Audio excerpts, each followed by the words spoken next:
Sutra. Translated by Robert A. F. Thurman. 11. Lesson of the Destructible and the Indestructible. Meanwhile, the area in which the Lord was teaching the Dharma in the garden of Amrapali expanded and grew larger, and the entire assembly appeared tinged with a golden hue. Thereupon, the Venerable Ananda asked the Buddha, Lord, this expansion and enlargement of the garden of Amrapali and this golden hue of the assembly, what do these auspicious signs portend? The Buddha declared, Ananda, these auspicious signs portend that the Likavi Vimalakirti and the Crown Prince Manjusri, attended by a great multitude, are coming into the presence of the Tathagata. At that moment the Likavi Vimalakirti said to the Crown Prince Manjusri, Manjusri, let us take these many living beings into the presence of the Lord, so that they may see the Tathagata and bow down to him. Manjusri replied, Noble sir, send them if you feel the time is right.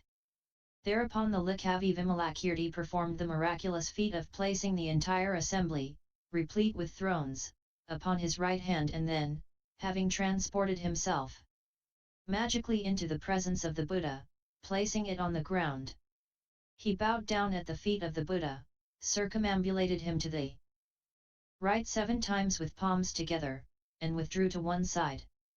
The bodhisattvas who had come from the Buddha field of the Tathagata Shugandakutta descended from their lion thrones and, bowing down at the feet of the Buddha, placed their palms together in reverence and withdrew to one side. And the other bodhisattvas, great spiritual heroes, and the great disciples descended from their thrones likewise and, having bowed at the feet of the Buddha, withdrew to one side. Likewise all those Indras, Brahmas, Lokapalas, and gods bowed at the feet of the Buddha, placed their palms together in reverence and withdrew to one side.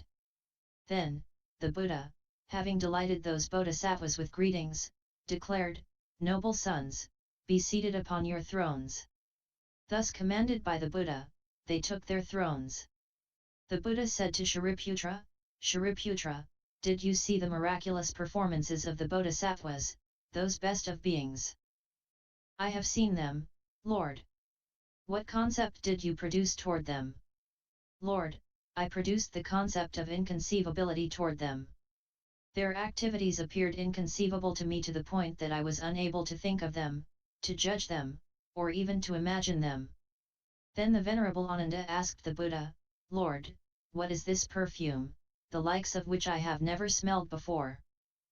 The Buddha answered, Ananda, this perfume emanates from all the pores of all these bodhisattvas. Shariputra added, Venerable Ananda, this same perfume emanates from all our pores as well. Ananda, where does the perfume come from? Shariputra, the Likavi Vimalakirti obtained some food from the universe called Sarvagandazugandha, the Buddha field of the Tathagata Shugandakutta, and this perfume emanates from the bodies of all those who partook of that food.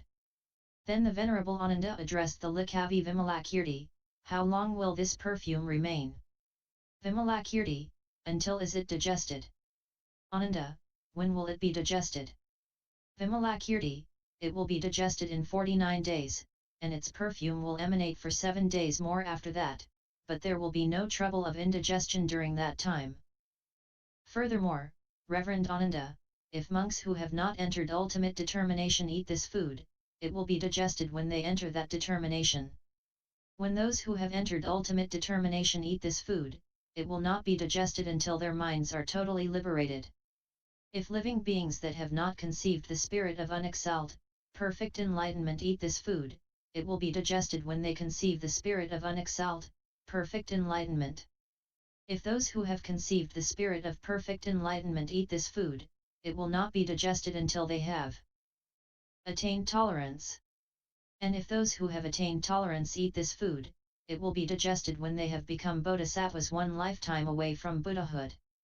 Reverend Ananda, it is like the medicine called delicious, which reaches the stomach but is not digested until all poisons have been eliminated, only then is it digested. Thus, Reverend Ananda, this food is not digested until all the poisons of the passions have been eliminated, only then is it digested.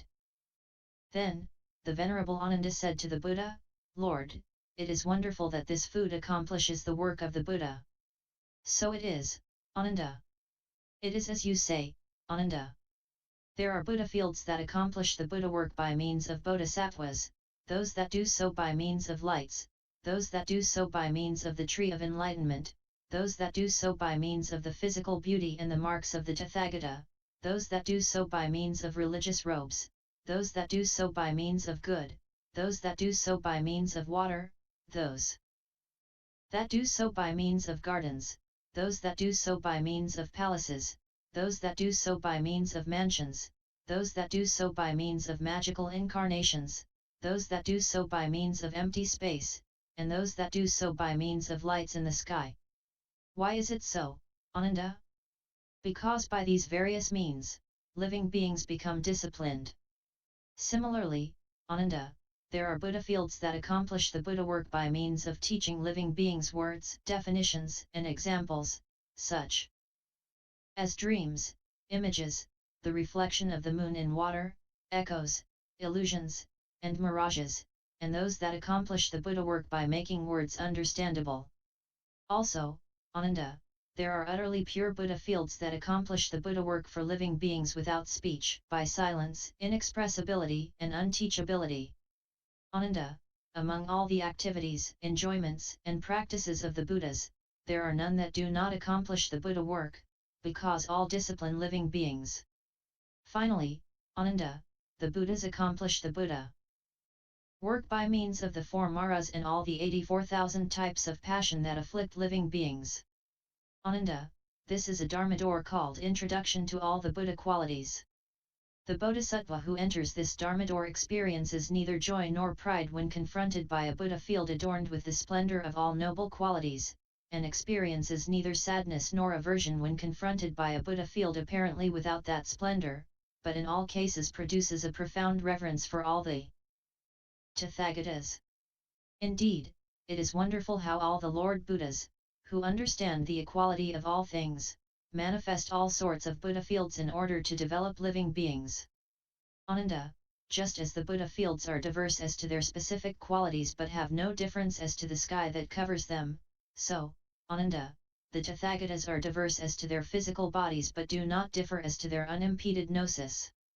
Ananda, all the Buddhas are the same as to the perfection of the Buddha qualities, that is, their forms, their colors, their radiance, their bodies, their marks, their nobility, their morality, their concentration, their wisdom, their liberation, the gnosis and vision of liberation, their strengths, their fearlessnesses, their special Buddha qualities, their great love, their great compassion, their helpful intentions, their attitudes, their practices, their paths, the lengths of their lives, their teachings of the Dharma, their development and liberation of living beings, and their purification of Buddha fields.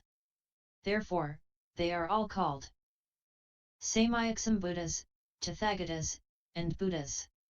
Ananda, were your life to last an entire eon, it would not be easy for you to understand thoroughly the extensive meaning and precise verbal significance of these three names.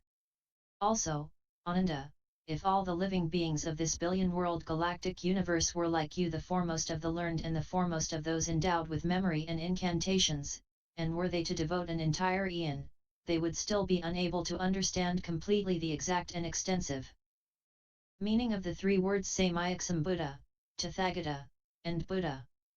Thus, Ananda, the enlightenment of the Buddhas is immeasurable, and the wisdom and the eloquence of the Tathagatas are inconceivable. Then, the Venerable Ananda addressed the Buddha, Lord, from this day forth, I shall no longer declare myself to be the foremost of the learned.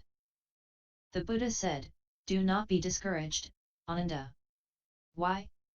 I pronounced you, Ananda, the foremost of the learned, with the disciples in mind, not considering the bodhisattvas. Look, Ananda, look at the bodhisattvas. They cannot be fathomed even by the wisest of men. Ananda, one can fathom the depths of the ocean, but one cannot fathom the depths of the wisdom, gnosis, memory, incantations, or eloquence of the bodhisattvas. Ananda, you should remain in equanimity with regard to the deeds of the bodhisattvas. Why? Ananda, these Marvels displayed in a single morning by the Likavi Vimalakirti could not be performed by the disciples and solitary sages who have attained miraculous powers, were they to devote all their powers of incarnation and transformation during 100,000 millions of eons. Then, all those bodhisattvas from the Buddha field of the Tathagata Shugandakuta joined their palms in reverence and, saluting the Tathagata Shakyamuni, addressed him as follows: Lord, when we first arrived in this Buddha field, we conceived a negative idea, but we now abandon this wrong idea. Why? Lord, the realms of the Buddhas and their skill in liberative technique are inconceivable. In order to develop living beings, they manifest such and such a field to suit the desire of such and such a living being. Lord, please give us a teaching by which we may remember you, when we have returned to Sarvagandesugandha. Thus having been requested, the Buddha declared, Noble sons, there is a liberation of bodhisattvas called destructible and indestructible. You must train yourselves in this liberation. What is it? Destructible refers to compounded things. Indestructible refers to the uncompounded. But the bodhisattva should neither destroy the compounded nor rest in the uncompounded. Not to destroy compounded things consists in not losing the great love, not giving up the great compassion, not forgetting the omniscient mind generated by high resolve, not tiring in the positive development of living beings, not abandoning the means of unification, giving up body and life in order to uphold the holy Dharma, never being satisfied with the roots of virtue already accumulated, taking pleasure in skillful dedication, having no laziness in seeking the Dharma, being without selfish reticence in teaching the Dharma, sparing no effort in seeing and worshipping the Tathagatas, being fearless in voluntary reincarnations, being neither proud in success nor bowed in failure, not despising the unlearned, and respecting the learned as if they were the teacher himself, making reasonable those whose passions are excessive, taking pleasure in solitude, without being attached to it, not longing for one's own happiness but longing for the happiness of others, conceiving of trance, meditation, and equanimity as if they were the Avasai hell, conceiving of the world as a garden of liberation, considering beggars to be spiritual teachers, considering the giving away of all possessions to be the means of realizing Buddhahood, considering immoral beings to be saviors, considering the transcendences to be parents, considering the aids to enlightenment to be servants, never ceasing accumulation of the roots of virtue, establishing the virtues of all Buddha fields in one's own Buddha field, offering limitless pure sacrifices to fulfill the auspicious marks and signs, adorning body, speech, and mind by refraining from all sins, continuing in reincarnations during immeasurable eons, while purifying body, speech, and mind, avoiding discouragement, through spiritual heroism, when learning of the immeasurable virtues of the Buddha, wielding the sharp sword of wisdom to chastise the enemy passions, knowing well the aggregates, the elements, and the sense media in order to bear the burdens of all living beings. Blazing with energy to conquer the host of demons, seeking knowledge in order to avoid pride, being content with little desire in order to uphold the Dharma, not mixing with worldly things in order to delight all the people, being faultless in all activities in order to conform to all people, producing the superknowledge to actually accomplish all duties of benefit to living beings, acquiring incantations, memory, and knowledge in order to retain all learning, understanding the degrees of people's spiritual faculties to dispel the doubts of all living beings, displaying invincible miraculous feats to teach the Dharma, having irresistible speech by acquiring unimpeded eloquence, tasting human and divine success by purifying the path of 10 virtues, establishing the path of the pure states of Brahma by cultivating the 4 immeasurables, inviting the Buddhas to teach the Dharma, rejoicing in them, and applauding them, thereby obtaining the melodious voice of a Buddha, disciplining body, speech, and mind, thus maintaining constant spiritual progress, being without attachment to anything and thus acquiring the behavior of a Buddha, gathering together the order of bodhisattvas to attract beings to the Mahayana, and being consciously aware at all times not to neglect any good quality. Noble sons, a bodhisattva who thus applies himself to the Dharma is a bodhisattva who does not destroy the compounded realm. What is not resting in the uncompounded? The bodhisattva practices voidness, but he does not realize voidness. He practices sign-less-ness but does not realize sign-less-ness. He practices wish-less-ness but does not realize wish-lessness. He practices non-performance but does not realize non-performance. He knows impermanence but is not complacent about his roots of virtue. He considers misery, but he reincarnates voluntarily. He knows selflessness but does not waste himself. He considers peacefulness but does not seek extreme peace. He cherishes solitude but does not avoid mental and physical efforts. He considers place-less-ness but does not abandon the place of good actions. He considers occurrence-less-ness but undertakes to bear the burdens of all living beings. He considers immaculateness, yet he follows the process of the world. He considers motionlessness, yet he moves in order to develop all living beings. He considers selflessness yet does not abandon the great compassion toward all living beings. He considers birthlessness, yet he does not fall into the ultimate determination of the disciples.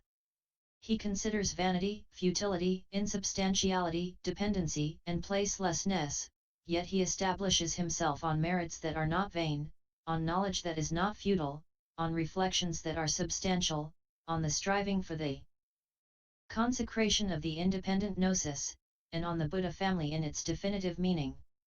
Thus, noble sons, a bodhisattva who aspires to such a dharma neither rests in the uncompounded nor destroys the compounded. Furthermore, noble sons, in order to accomplish the store of merit, a bodhisattva does not rest in the uncompounded, and, in order to accomplish the store of wisdom, he does not destroy the compounded. In order to fulfill the great love, he does not rest in the uncompounded. And, in order to fulfill the great compassion, he does not destroy compounded things. In order to develop living beings, he does not rest in the uncompounded, and in order to aspire to the Buddha qualities, he does not destroy compounded things. To perfect the marks of Buddhahood, he does not rest in the uncompounded, and, to perfect the gnosis of omniscience, he does not destroy compounded things.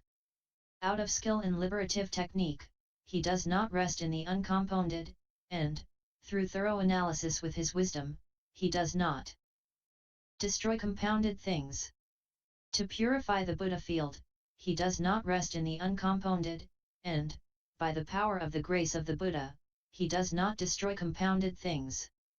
Because he feels the needs of living beings, he does not rest in the uncompounded, and, in order to show truly the meaning of the Dharma, he does not destroy compounded things.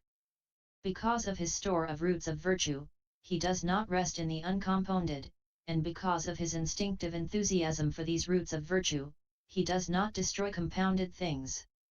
To fulfill his prayers, he does not rest in the uncompounded, and, because he has no wishes, he does not destroy compounded things. Because his positive thought is pure, he does not rest in the uncompounded, and, because his high resolve is pure, he does not destroy compounded things. In order to play with the 5 superknowledges, he does not rest in the uncompounded, and, because of the 6 superknowledges of the Buddha gnosis, he does not destroy compounded things. To fulfill the 6 transcendences, he does not rest in the uncompounded, and, to fulfill the time, he does not destroy compounded things. To gather the treasures of the Dharma, he does not rest in the uncompounded, and, because he does not like any narrow-minded teachings, he does not destroy compounded things. Because he gathers all the medicines of the Dharma, he does not rest in the uncompounded, and, to apply the medicine of the Dharma appropriately, he does not destroy compounded things. To confirm his commitments, he does not rest in the uncompounded, and, to mend any failure of these commitments, he does not destroy compounded things. To concoct all the elixirs of the Dharma, he does not rest in the uncompounded, and, to give out the nectar of this subtle Dharma, he does not destroy compounded things. Because he knows thoroughly all the sicknesses due to passions, he does not rest in the uncompounded, and, in order to cure all sicknesses of all living beings, he does not destroy compounded things. Thus, noble sons, the bodhisattva does not destroy compounded things and does not rest in the uncompounded, and that is the liberation of bodhisattvas called destructible and indestructible. Noble sirs, you should also strive in this. Then, those bodhisattvas, having heard this teaching, were satisfied, delighted, and reverent. They were filled with rejoicing and happiness of mind. In order to worship the Buddhas Shakyamuni and the bodhisattvas of the Saha universe, as well as this teaching, they covered the whole earth of this billion-world universe with fragrant powder, incense, perfumes, and flowers up to the height of the knees. Having thus regaled the whole retinue of the Tathagata, bowed their heads at the feet of the Buddha, and circumambulated him to the right 3 times, they sang a hymn of praise to him. They then disappeared from this universe and in a split second were back in the universe Sarvagandazugandha. End Vis 011.